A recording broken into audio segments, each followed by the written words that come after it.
3,500 कोटी रुपयाचे घोटाळे मी पुराव्याची सभागृहामध्ये उपस्थित.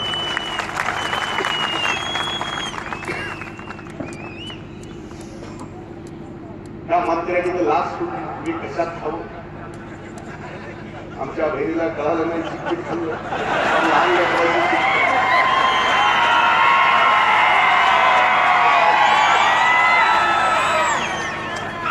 विनोद तावडेला काय झालं माहित नाही, त्यांनी महापुरुषाच्या फोटोलाच पैसे खाल्ले.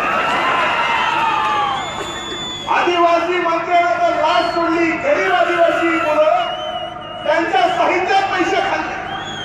सामाजिक न्याय मंत्र्यांनी स्कॉलरशिप मध्ये पैसे खाल्ले. खडसेला तर दमच निघाला.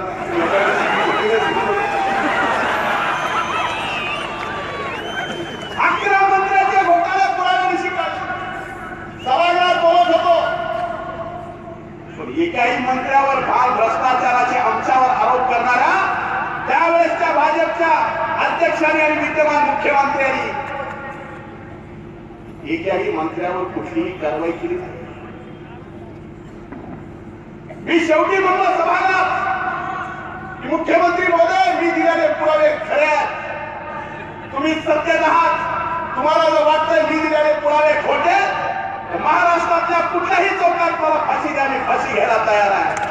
हे पुरावे जर खोटे असतील, खरे असतील, तर तुम्ही मात्र त्या 11 मंत्र्यांना खुर्चीवरून खाली करा. नाही हिंमत झाली. शेवटी मीच मनाला लागलो आणि मुख्यमंत्र्यांना म्हणलं, एक सल्ला देतो मुख्यमंत्री महोदय, जरा आपल्या सगळ्या मंत्र्यांना सांगा सबुरीनं खायला. नाही तर असं होईल, 15 वर्षाच्या नवसानं तुमचं सरकार आलंय, आमच्या मराठवाड्यात एक पण आहे, नवसानं कोण चेअरमन आणि मुठी घेऊन मारलं.